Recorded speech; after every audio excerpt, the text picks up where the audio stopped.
colossal pizza box, a daunting entity that defied the spatial constraints of the fridge, daunted me with its sheer enormity. This realization dawned upon me as I emerged from a fitful slumber, a seemingly innocuous contemplation that swiftly morphed into the precursor of impending dread. In the subdued glow of the room, I drained the last remnants of water from the nightstand, a momentary respite punctuated by a subtle unease. Despite the satisfying quality of the water, its consumption failed to alleviate the growing sense of foreboding that enveloped me. As the liquid disappeared, so did the tranquility, replaced by an unsettling consciousness of the audacious pizza box perched malevolently on the kitchen stove. Compelled by an unseen force, I ventured into the bedroom, where my son peacefully occupied my wife's side of the bed. Memories of their nocturnal switcheroo surfaced, a consequence of his fear of imagined monsters and my wife's escape from my nocturnal symphony of snores. Trivial musings occupied my mind as I approached the collection of water glasses on the nightstand, depositing the refill next to the ominous pizza box that had found a temporary home on the stove. Silent as a night intruder, I clandestinely opened the pizza box, its hinges protesting softly in the quietude of the house. A piece of sausage was pilfered with the swiftness of a thief in the night, followed by a surreptitious return to bed and a modest sip of water.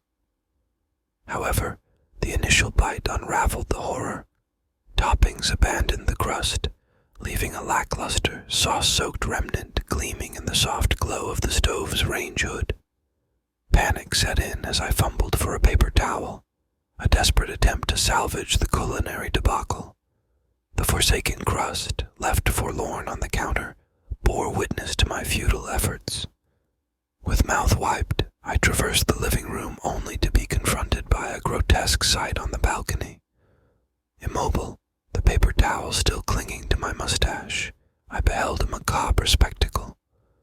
The blinds, pulled just enough to unveil the ongoing balcony renovations, exposed adequate planks to support an otherworldly presence. Standing at a towering 7, perhaps 8 feet, an indescribable entity with spindly limbs and a hunched back materialized, a cascade of thin hair framing its grotesque form. Despite the impending December cold, it exuded an eerie sense of satisfaction as it observed me. A surge in blood pressure mirrored the sweat accumulating in my armpits. A paper towel, my feeble defense against the unknown, clutched in hand as I stood frozen.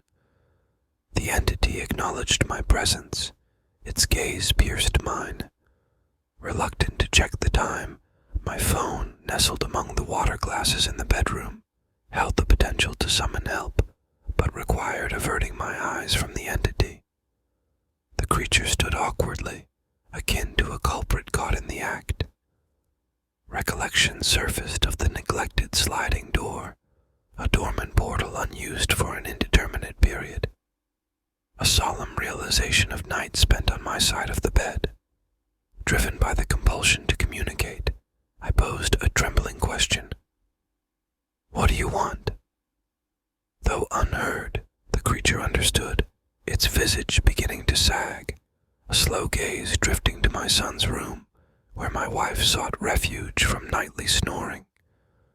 The creature's gaze lazily returned to me, then beyond me to where my bedroom would be, to the 8-year-old sprawled on her side of the bed, staring into its eyes.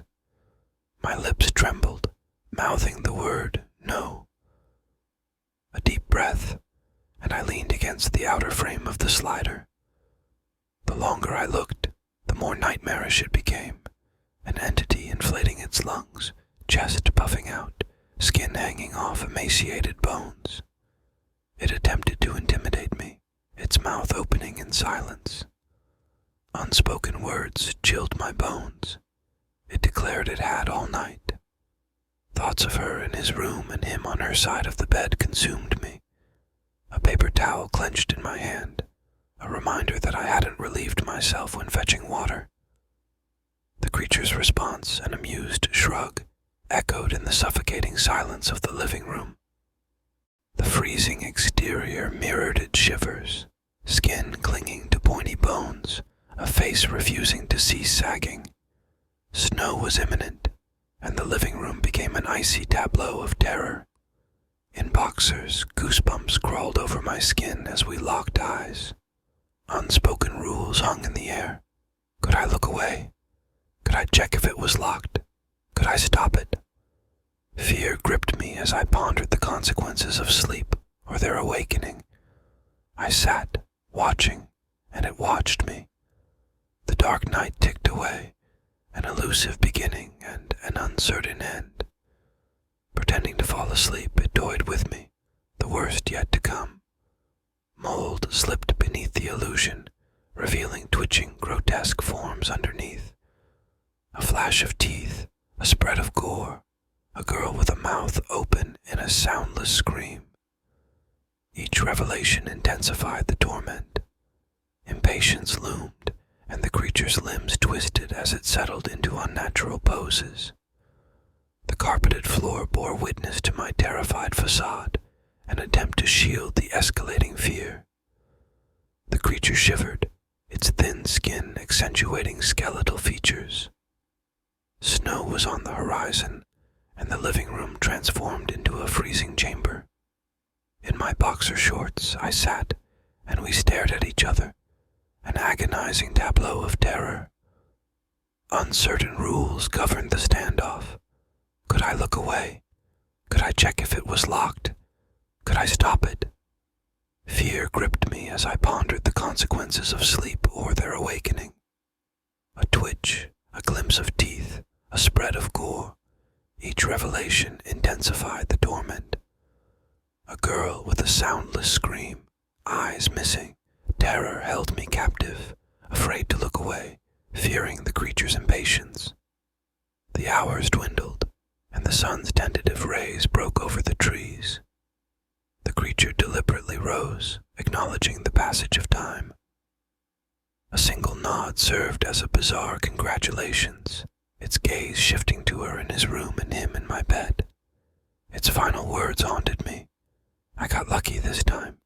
In an instant it slipped away, limbs carrying it back to the woods, back to whatever hell it emerged from.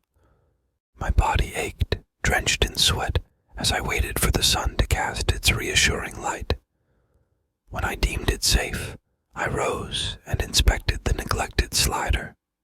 Unlocked, it stood as a passage to unknown horrors. Rectifying the oversight, I moved to the front door, checking the deadbolt and knob. Despite these precautions, an eerie apprehension lingered, and the promise of restful sleep seemed elusive. In my grasp, the nearly disintegrated paper towel bore witness to my anxious grip.